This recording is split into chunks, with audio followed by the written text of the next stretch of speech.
पूरा विश्वास है कि हमारी पार्टी की सरकार दोबारा वहां बनेगी। हम लोगों ने बहुत काम किया है, मिलकर हम चुनाव लड़ रहे हैं। हम लोग तो पहले मिलकर चुनाव लड़े थे 2018 में, आज में चुनाव मिलकर लड़ रहे हैं और सब नेता कार्यकर्ता संगठित हैं। मैं ऐसा मानता हूं कि भाजपा में जो आज बिखराव है, जो उस तरह की उन्होंने अब तक पॉलिटिक्स करी है, उसको लोग पसंद नहीं कर रहे हैं। कांग्रेस कमजोर है, राहुल गांधी ने भी बोल दिया क्लोज फाइल। ऐसा नहीं, उनका कहने का मतलब ये था कि हम लोग वहाँ मेहनत कर निश्चित सरकार बनाएंगे। और मैं आपको दावे से कह सकता हूँ कि कोई कुछ भी कहे, भविष्यवाणी ये है कि 23 में वहाँ सरकार कांग्रेस पार्टी की बनेगी राजस्थान। राजस्थान में इस बार चुनावी शहनाई बजने के बाद कांग्रेस और बीजेपी दोनों ही जीत के अपने अपने तरीके से दावे और वादे कर रही है। और इसी कड़ी में पूर्व डिप्टी सीएम सचिन पायलट ने एक ट्वीट कर फिर से राजस्थान में कांग्रेस की सरकार बनने का दावा कर डाला है। सचिन पायलट ने ट्वीट कर क्या कुछ लिखा वो भी आपको बता देते हैं। सचिन पायलट ने लिखा है, चुनाव की तारीख का ऐलान, मिलकर जीतेंगे चुनावी मैदान। चुनाव आयोग द्वारा 5 राज्यों के विधानसभा चुनाव की तारीखों की घोषणा के साथ ही आचार संहिता लागू हुई है। हमारे कार्यकर्ताओं से अपील है कि पूर्ण समर्पण, निष्ठा और एकजुटता के साथ तैयारियों में जुटे। हमें 5 राज्यों में कांग्रेस का परचम फहराना है। मुझे विश्वास है कि कांग्रेस को जनता का प्यार और आशीर्वाद मिलेगा और राजस्थान सहित सभी 5 राज्यों में कांग्रेस की मजबूत और जन कल्याणकारी सरकार बनेगी। तो वहीं सचिन पायलट ने बीजेपी पर भी जमकर सियासी हमला बोला है और कहा कि सिर्फ फुटबॉल कांग्रेस में नहीं बल्कि बीजेपी में है। हम तो मिलकर चुनाव लड़ रहे हैं। बीजेपी में जिस तरह का बिखराव है, लोग उसे पसंद नहीं कर रहे हैं।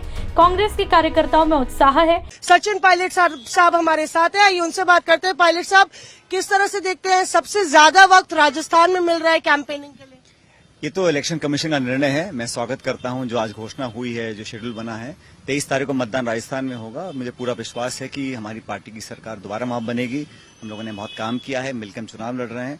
और मैं ऐसा मानता हूं कि भाजपा में जो आज बिखराव है, जो उस तरह की उन्होंने अब तक पॉलिटिक्स करी है, उसको लोग पसंद नहीं कर रहे हैं। कार्यकर्ताओं में उत्साह है और आज भी जो वर्किंग कमेटी हुई है, सबने संकल्प लिया है कि 5 स्टेट्स में सरकार कांग्रेस पार्टी की बनानी है। ये कास्ट सर्वे को लेकर लगातार राहुल गांधी भी काफी मुखर है, आज आप लोग की बैठक भी हुई, क्या इसका भी असर देखने को मिलेगा राजस्थान के सियासत? तो पूरे देश के संदर्भ में हमारी एक मांग थी और पार्टी ने निर्णय लिया, वर्किंग कमेटी ने आज एक स्वर से, कि जनगणना होनी चाहिए, पता पड़ना चाहिए कौन सा वर्ग कहाँ पे रह रहा है, किस हालात में है, कौन वंचित है, कैसे उन तक हमारा बजट पॉलिसी प्रोग्राम पहुंचेंगे। जब गिनती नहीं होगी तब तक पता कैसे पड़ेगा कितना एलोकेट करना है, कहाँ पर कमी रह गई 70 साल में।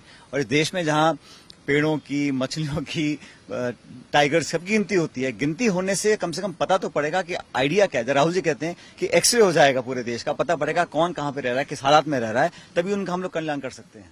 और यहाँ पे छत्तीसगढ़ और मध्य प्रदेश के कंपैरिजन में राजस्थान में लगातार लग रहा है कि कांग्रेस कमजोर है। राहुल गांधी ने भी बोल दिया क्लोज फाइल। ऐसा नहीं, उनका कहने का मतलब ये था कि हम लोग वहाँ मेहनत कर निश्चित सरकार बनाएंगे। और मैं आपको दावे से कह सकता हूं कि कोई कुछ भी कहे, भविष्यवाणी ये है कि 23 में वहां सरकार कांग्रेस पार्टी की बनेगी राजस्थान के अंदर।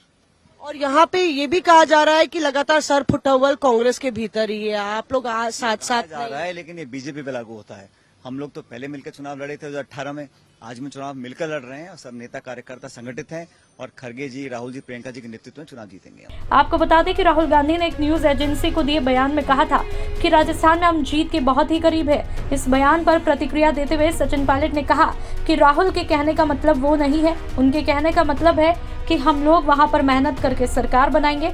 लेकिन इन सबके बीच देखना बड़ा दिलचस्प होगा कि मरुधरा की रणभेरी का कौन होगा सरताज।